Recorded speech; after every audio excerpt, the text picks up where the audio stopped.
So,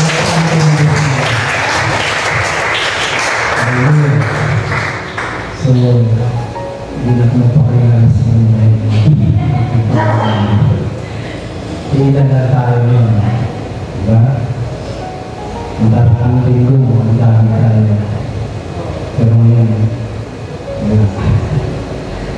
pero, pasalamatan pa rin natin ang Panginoon. Sabi mo nga sa salita niya, isa o dalawa, mga kapitigil kung sa kanyang narito siya sa ating kahilig namin. Kung naalala niyo, ilang linggo na ating naririnig at pinag-aralan na salita ng Diyos at yung mga natuturo ay tungkol sa pananampalataya. Yung nakaraan ay pinag-aralan ay yung pananampalataya hindi nakahaka. Diba? Yung kay Kuya Pipi naman na ang pananampalataya ay nakatuon lamang sa Diyos sa pamamagitan ng kanyang pinapahayag sa kanyang mga salita. At yun ang tunay na pananampalataya na nakakatuon. Amen? Sa ating panahon kasi ngayon, mga kapatid, maraming pananampalataya, maraming paniniwala, at ano na lang, yung paniniwala o pananampalataya sa sarili niyang kaalaman.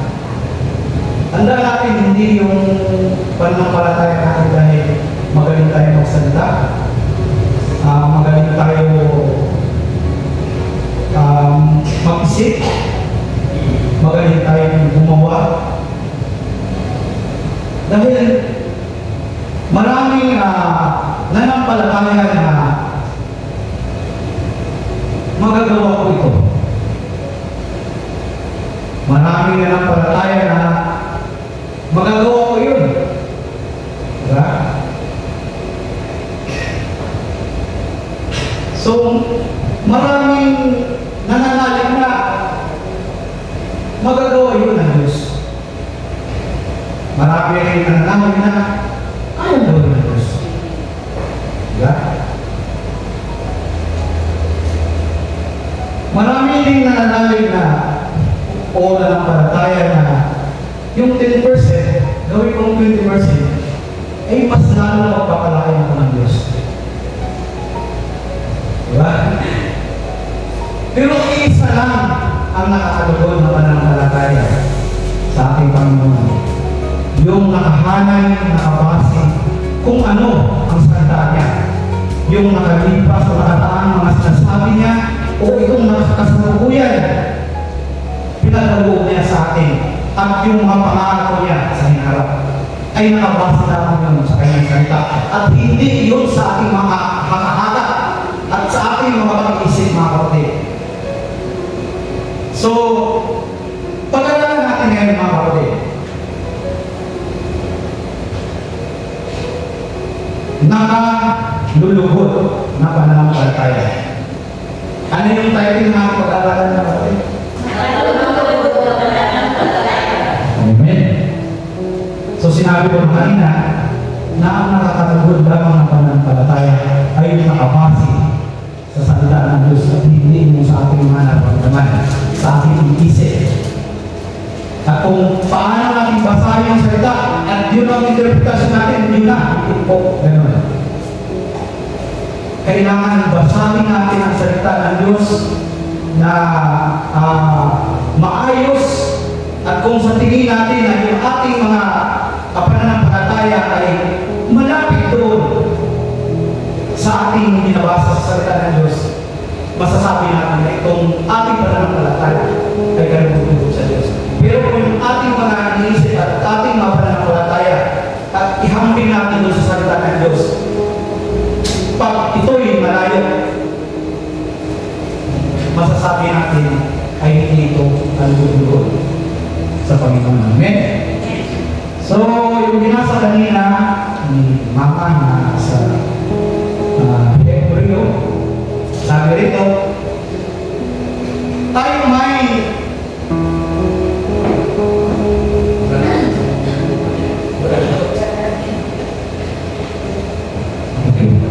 sa Hebreo 11:1 to, sabi dito, tayo'y may pananalig kung nagtitiwala tayo mangyari ang mga inasahan natin at naniniwala sa mga bagay na di natin nakikita at kinalugdan ng Diyos ang mga tao noong una dahil sa kanilang pananalig sa Kanya. So, mga kapatid, ito po ang pinaka-sakto at pagkahulugan tungkol sa pananampalataya ng kapatid. Dahil kung titingnan natin yung verse 2, kinalugdan ng Diyos ang mga tao ng una. Saan sila kinalugdan? Sa kanilang pananalig sa Diyos. Amen? So kung tayo nananalig, nagtiwala, at mangyari yung ating mga inasahan, sapat na manalig tayo sa Diyos dahil ito'y napahayag at ito'y sinasabi ng salita ng Diyos at hindi para sa ating mga sarili at hindi sa ating pag-iisip. Amen? So nakabase tayo lagi sa salita ng Diyos, mga kapatid. Hindi yung naniwala tayo, hindi sa sinabi ko kanina sa isang na magbigay ko ng 20% dahil alam ko papapalahin ako ng marami ng Diyos. Yun yung sinasabi ko pagka binasa mo yung salita ng Diyos, kung ano yung pagkaintindi mo at inihayag mo ng araw, madidisgrasya ka dyan, mga kapatid. Dahil ang inasahan mo, nananalig ka na, pero lihis naman doon sa dapat. Wala namang problema doon, mga kapatid. Pero dapat may boundaries tayo. Na kailangan natin na kung tayo'y sumampalataya at naniwala sa kalooban ng Diyos at hindi sa ating mga sarili.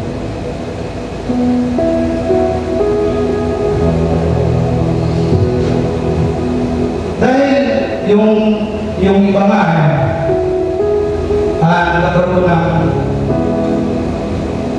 nawawalan ng loob.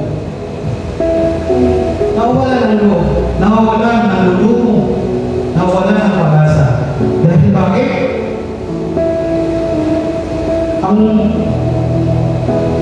Dahil yung mga inaasahan nila ay hindi nangyayari sa kanilang mga buhay, mga kapatid. Bagamat hindi ito sinasabi nila at hindi ito hinahayag at sinasatinig ng kanilang buwana, pero sa kanila parang nabawasan ang pagkatos niya kapag hindi nila nakakamtan yung mga inaasahan nila.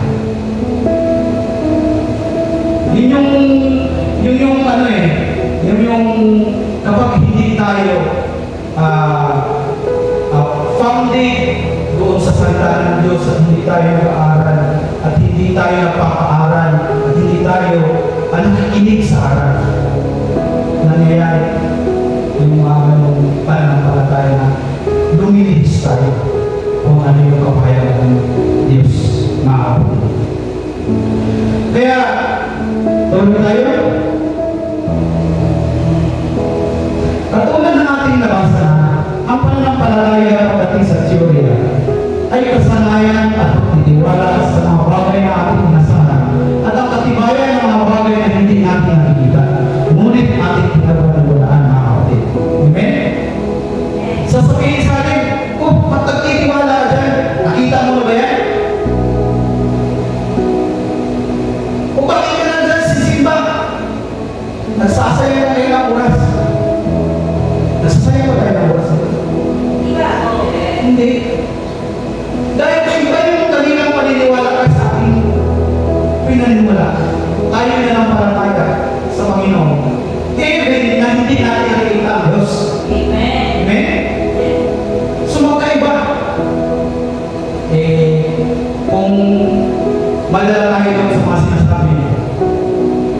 tayo founded dati sa salita ng Diyos.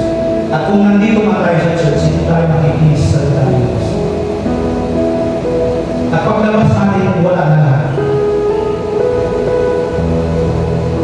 Madali makapinitrate ang diablo. Na iwala lahat ng mga... Kaya sabi nga, masakit man sabihin mga kapatid. Baka nakukuha nila lang tayo ng Christian. Sorry sa word niya, pero nangyayari yun. Bakit? Baka pumasok tayo dito sa church, nagre-review lang tayo. Dahil ang pananampalataya at pagtitiwala ay magiging kaakibat ng pagsunod at paggawa. Pero kung hindi natin yung ginagawa, yung ating pinaniniwalaan, masasabi na tayo na nagkukunwari lang tayo na siya. Nakuha niyo mga kapatid, sorry sa salita na nagkukunwari, pero kung i-evaluate natin na ating masarili, makikita natin yun. Naniniwala tayo, bukang bibig natin, na naniwala tayo na ng palataya tayo. Pero, anong sunod sa ating paniniwala at ng palataya? Sumunod ba tayo? Kumambang ba tayo? May action ba tayo? Kapag wala ito, masasabi natin, wala tayo, nag-religion na tayo makakapagod. Nakakuha natin makakapagod. Amen ba? Natapusin ko na siguro ito, yung maamin. Amen. Ito ay nakasintro sa Diyos at sa kanyang mga kapayagan. Sa kasanayan, ito ay pagtitiwala sa Diyos at pagtanggap sa kanyang mga ipinahayag at ginagawa na. Pagtalima sa kanyang kalooban sa kasalukuyan na ginagawa niya at pagtitiwala sa kanyang pangako sa gagawin pa lamang niya sa tinatawag. Amen?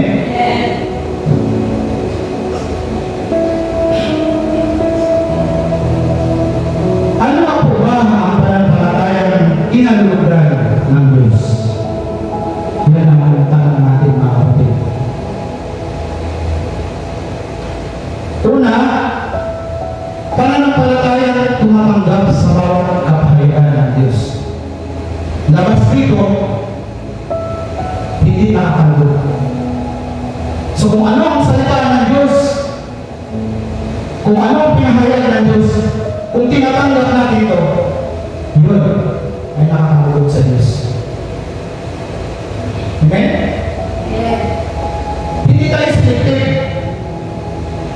Ito lang applicable, ito hindi applicable. May siguro hindi applicable, pero sa akin, imagine mga kapatid, 2,000 years na yung New Testament. Kung hindi ka mga teacher ka, pastor. Hanggang ngayon yung pinag-aapalan natin. Amen?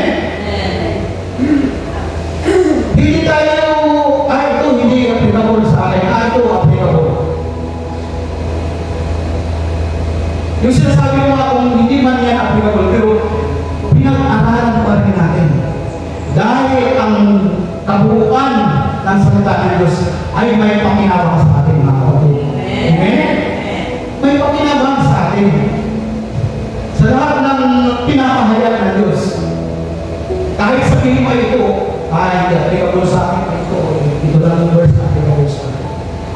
Lahat yun may pakinabang sa atin. Amen? Amen. Hallelujah.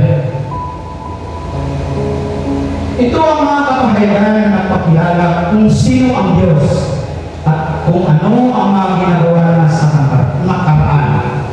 At ito ang sukat na dapat pagbatayan ng sinumang tunay na nanampalataya sa Diyos sa kung paano siya mamuhay sa mundo ito at makikitungo sa Diyos at sa kanyang kapwa. So, sa ating pamumuhay, paano tayo nakikitungo? Paano tayo sa ating pamumuhay, paano tayo nakikitungo sa Diyos? Kumusta ang ating mga paniniwala at ating mga pananampalataya? Mga kapatid? Ito ay nakatuon na sa salita sa kapahayagan ng Diyos. Ito yung nakatuon. Kung ano anuman na nandito lamang sa mundo, mga kapatid. Amen? Naman, hindi gano'n. Dahil sinabi ko na ang nakalugod na pananampalataya ay nakatuon lamang sa kapahayagan ng salita ng Diyos. Amen? Maraming nag-akala na ang pananampalataya ay basta lamang paniniwala sa kung anumang nais sila paniwalaan. Ngunit ang tunay na nakalulugod na pananampalataya sa Diyos ay yun lamang nakasali sa kanyang kainhaya at ipinangako mula sa kanyang mga salita. So, mga kapatid, amen? Hindi sa ating mga sarili. Dito sa Hebreo, binasa na natin yung 1 and 2. Hindi nga ako hindi magbasa.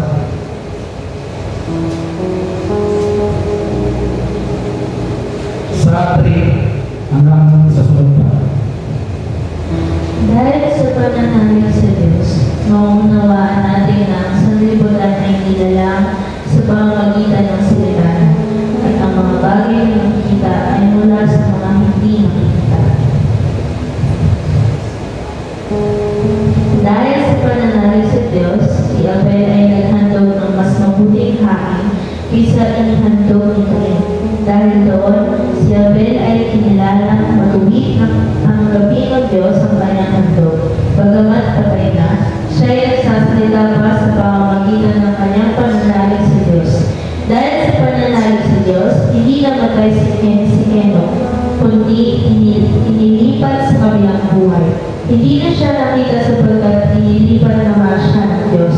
Sinasabi sa kasulatan na si Henok ay naging kalulugod sa Diyos bago inilipat. At hindi kinalulugdan ng Diyos ang hindi nananalig sa Kanya. Sapagkat ang sino mang lumalapit sa Diyos ay dapat maniwala kay Diyos. At siya ang nagbibigay ng gantimpala sa mga humahanap sa Kanya. Amen.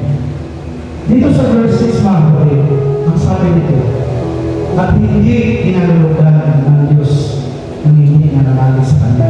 Kung basahin natin yung simula sa 3, ay nagwan hanggang dito sa dulo. Kung maobserbahan natin, basahin ng Hebreo 11, lahat nag-uumpisa sa pananalig sa Diyos. Amen? Pananalig, hanggang sa dulo yan, pananalig sa Diyos. Ibig sabihin, yung ating mga minumudilong mananampalataya, yung ating mga ninunong sumasampalataya, ay nananalig kay Yahweh. Kaya hindi po natin pwedeng sabihin na ay yung Old Testament ay puro action lang yun. Dito sa New Testament ay sa grasya na. Kung basahin natin ang salita ng Diyos, ito yung ating paniniwala, mga kapatid. Dahil simula pa sa unang mga tao hanggang sa kasalukuyan, lahat sila sa pananampalataya. Amen? Nananalig ang lahat. Sabi dito, sapagkat ang sino mang lumalapit sa Diyos ay dapat maniwala na may Diyos. Hindi lang kung magbibig natin sa isip na may Diyos. Maniwala tayo may Diyos. Kaya ang action natin, ang kasunod nagsasabi, dapat sapagkat ang sino mang lumalapit sa Diyos ay dapat maniwala na may Diyos at siya ang nagbibigay ng gantimpala doon sa humahanap sa Kanya. Hindi lamang naniniwala sila, hindi lamang sumampalataya yung mga ating mga ninuno sa pananampalataya. Nakikilala nila ang Diyos, kundi araw-araw sa kanilang buhay, hinahanap nila ang Diyos. Kung ano yung mabuti, kung ano yung mahalaga para kay Yahweh. And nakukuha natin mga kapatid. Dahil pwede kasi mangyari na wala lang naman, nananampalataya naman. Pero sa totoo pa lang mga kapatid, kung wala tayong action, wala talaga. Wala tayong paniniwala. Dahil nakikita yung ating pinaniwalaan sa pagdating doon sa ating gagawin, sa ating pinaniniwalaan. Amen? Nawa ay nag-silip and set yung mga kapatid sa puso niyo, sa isip niyo, kung ano talaga ang mahalaga para kay Yahweh mga kapatid. Isa-isahin natin yung mga kapatid. Dito sa verse 3, ang pananampalataya, ang lahat ay nilikha ng Diyos sa pamamagitan ng kanyang salita. So, ating makikita mga kapatid, kung paano pinatunayan na in-actual ang Panginoon Jesus ang gumawa. Amen? Bagamat ang Diyos ang gumawa ng lahat, nalalaman natin doon sa Genesis kung paano nilikha. In actual, sino ang lumikha doon? Ang Panginoon Jesus. Ito ba yung nakakala natin mga kapatid? Na ang Panginoon Jesus na gumawa doon? Hindi. Dahil pagdating sa New Testament, sa Bagong Tipan, pinatunayan ng mga apostol na sa pamamagitan ng Panginoon Jesus, siya ang lumikha ng lahat. Dahil yung una nga, nang hindi ko pa talaga, hindi mo sinasabi ko, naniniwala lang tayo, kulang tayo sa kaalaman. Pagkaintindi ko, sa New Testament lang lumabas ang Panginoon Jesus. Diba? Kahit sinasabi, doon lang napangyari na pinanganak na ang Panginoon Jesus. Pero hindi natin alam na simula nag-exist na siya. Siya na ang lahat.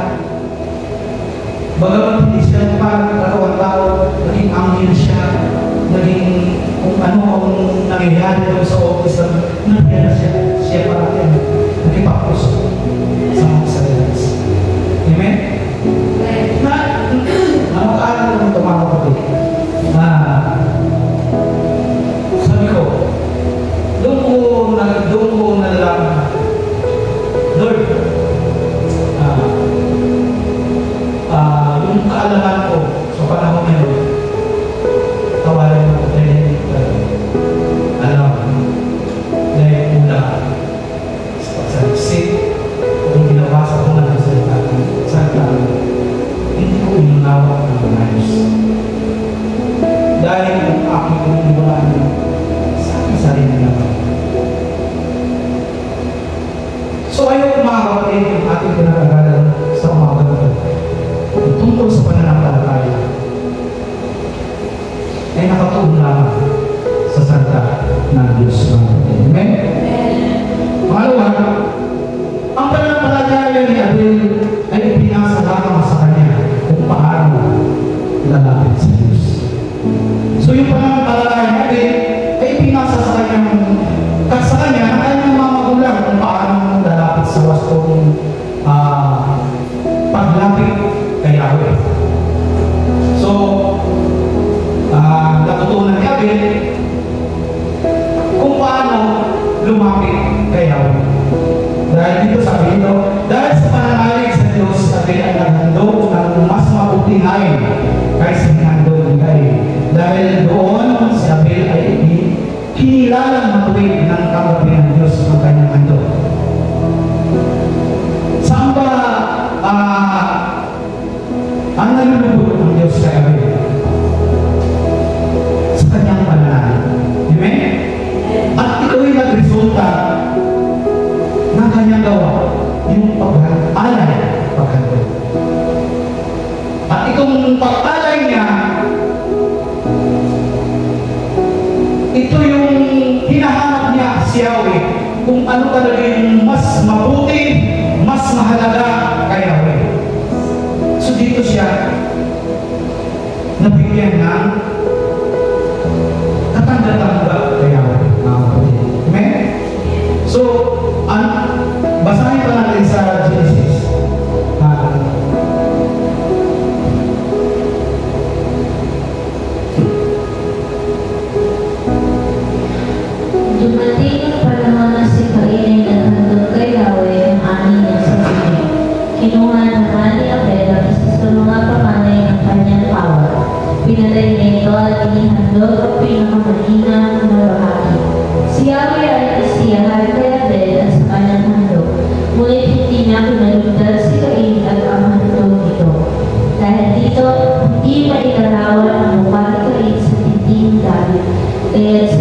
ni Yahweh, ano ang kinagagalit mo ngayon? Bakit ganyan ang mukha mo? Kung mabuti ang ginawa mo, dapat kang magsaya.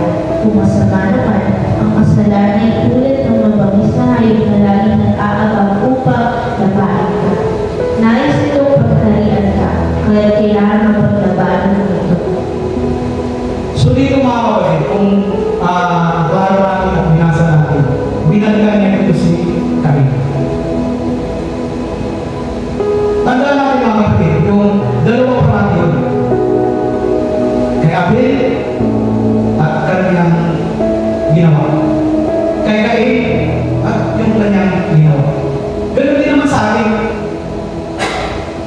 Yung ating mga pananampalataya at kung ano yung ating ginagawa. Pero kung yung pinalitan niya dito si Cain, sabi niya dito, anong ikinagagalit mo Cain? Bakit ganyan ang mukha mo? Kung mabuti ang ginawa mo, dapat kang masaya. Kung masama naman, ay kasalanan yung tulad na mamamis na hayop na laging nag-aabang upang mapanin ka. Kung nagsisigi tayo sa pagpunta, at hindi pa ito wala pang resulta na hantong tayo sa pagkakasala at sinisigi mo ito na kinukontra mo yung kalooban ni Yahweh o kalooban ng Panginoon Jesus sa ating mga buhay. Baka papunta tayo doon sa tulad ng mabangis na hayop at ang resulta nito ay tayo magkasala at magdidimagsik kay Yahweh. Ganito yung paglalarawan kay Cain.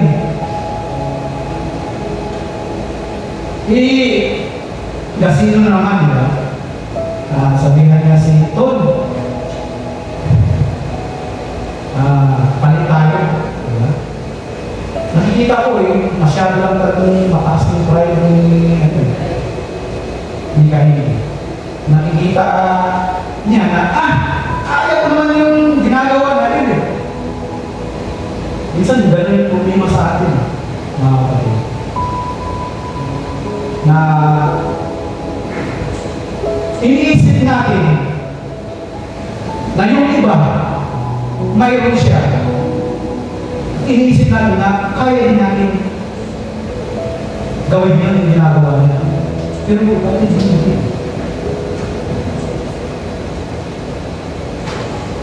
Hinahayaan ng Diyos na bakit wala tayo dahil gusto ng Diyos mapakumbaba tayo at magpaturo tayo doon sa mga taong mayroon ng tinatanggap tayo.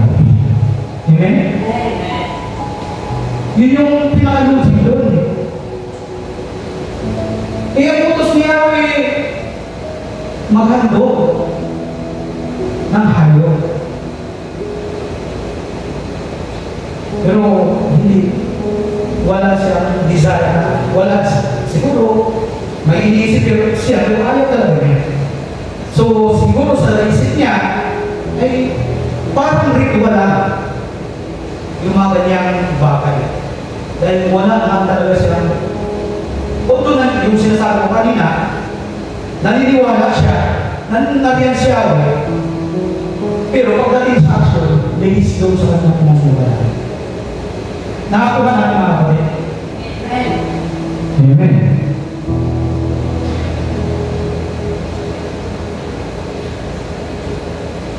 Sa pananampalataya ni Enoch, sa anumang naunawaan niya na bungsod sa kanyang buhay para sa Diyos. Kung ating titingnan mga kapatid, yung buhay ni Enoch, isa popular talaga sa Biblia. Popular to. Kahit na nung unang pagka-born na dito, narinig ko nun din. Na hindi ito dumaan sa kamakayan, hindi na inalis ng Diyos. Tanda natin mga kapatid, si Enoch is pang 7th generation God. So marami na nakaraan.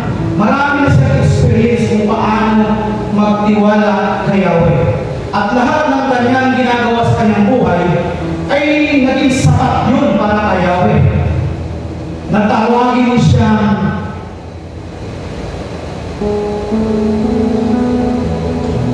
kanlubod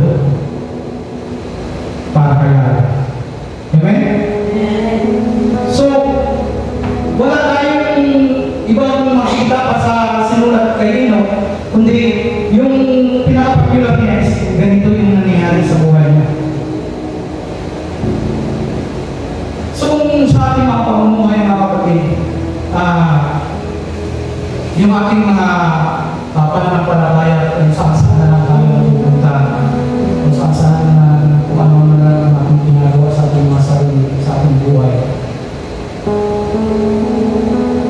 Hindi mo naman masama magtrabaho, maghanap buhay, pero kung puro na lang gano'n mga kapatid ang isa-isip natin, lumalagpas tayo sa boundary. Mapangyari mo yung ating mga pananampalataya ay hindi pinalulugan ng Diyos. Amen?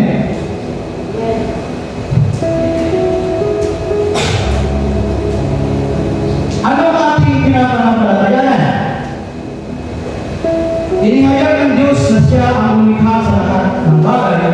Ano ang ating paniniwalaan, mga kapatid? Naniwala tayo na nilikha ng Diyos ang mundo. Amen? Kung ano man yung nakikita natin at hindi nakikita. Pinapalalayan ng mundo, mga kapatid. Example, nilikha niya ang tao. Babae at lalaki. Pinanampalataya ng mga kapatid. Hindi natin kinukontra, hindi natin hinahamak yung bakla at tumboy. Kailangan natin masakit sila. Pero hindi tayo mag-aabay sa kanila. Amen?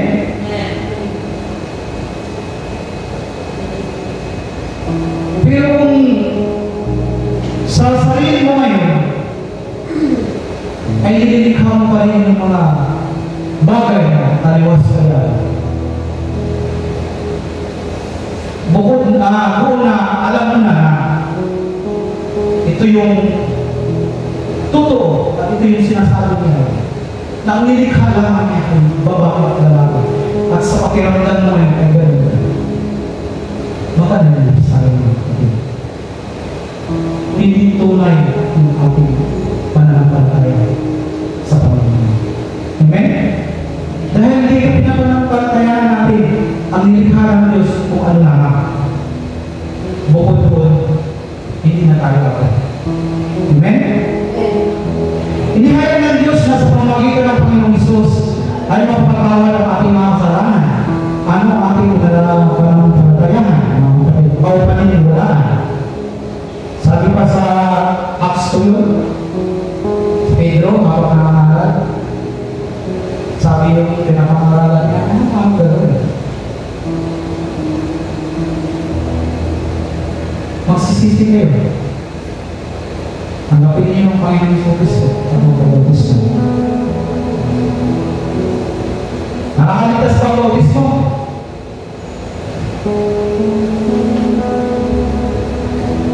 Pero kung kailangan talaga mga kapatid, dahil ang pinaka-buod niya, yung ating pananampalataya. Kung tayo nanampalataya sa Panginoong Isus, tayo nagsisisi, yung hakbang natin sumunod tayo. Amen? Pero hindi nakakalipas. Pero ito na lang ang resulta ng ating pananampalataya. Amen? Sunod, inihayag ng Diyos na tayo sa pamahalaan niya bilang iglesia. Paano tayo matutulungan bilang pamahalaan ng iglesia? Sa ating pamilya, pinagsisikapan natin na maayos yung ating pangalan. inaalagaan natin yung ating angkan na mabuti tayong tao. Kumusta naman na tayo ay narito sa English na kapatid? Pinapangalagaan ba natin yung kapakanan ng English? Kung ano man yung mga programa natin dito sa church, na ito na may naka-align sa utos ng Diyos para sa atin.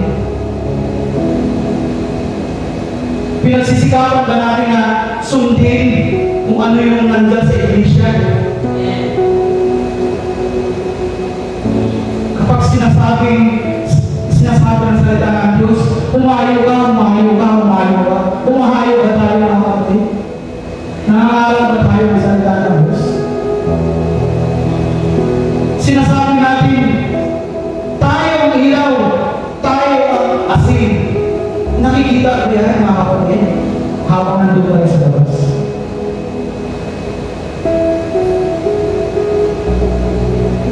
Mukhang bibigyan natin.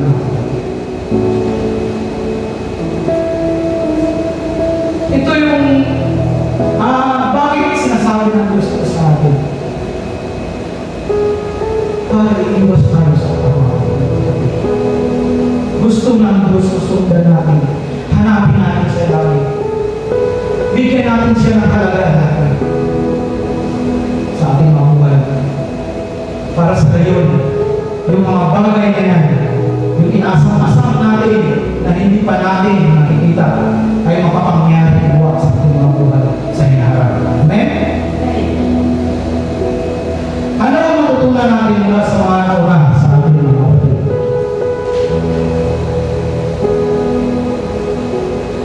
Kailangan natin kilalanin ang Diyos sa pamamagitan ng pagtanggap sa mga inayag niya tulad ng nauna sa atin. So, yung sinasabi ko kanina, sila yung ating mga model. Kapag dito naman sa church, at nakikita natin yung mga kapatid natin na nakatuon talaga sa Diyos, sundan natin sila. Amen? May pastor, may teacher, nakikita natin kung ano yung pagpapagod nila. Amen? Huwag tayo lubis yun. Dahil kapag lubis tayo, maraming anak talaga.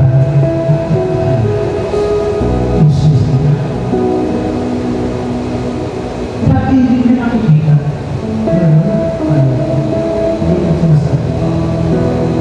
Kaya naparoon ako mangyari sa panahon na hindi ka na wala nang halaga. Wala nang halaga yung sabi mo, hindi ka na wala ka nang makikot na ba.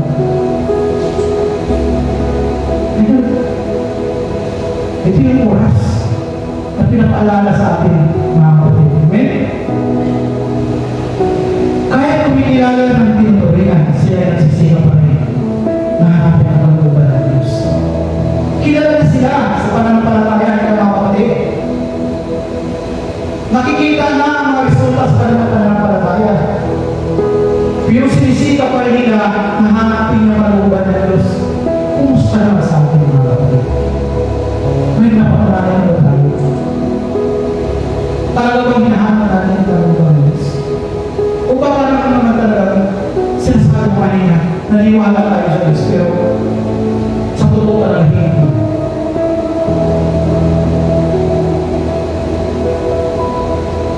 Hindi ko ba tayo?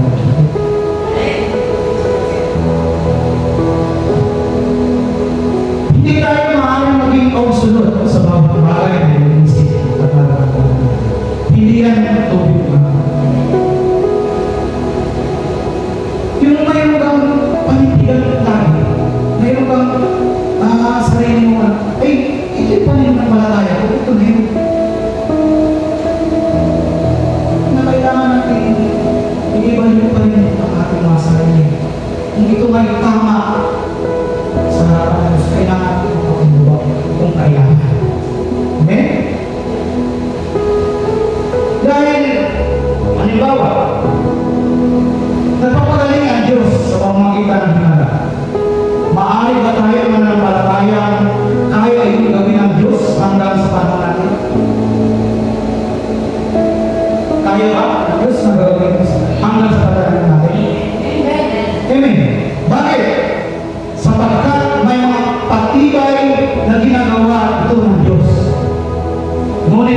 ibang sabihin, gagawin din ito ng Diyos palagi sa lahat ng humihingi dito sa Kanya.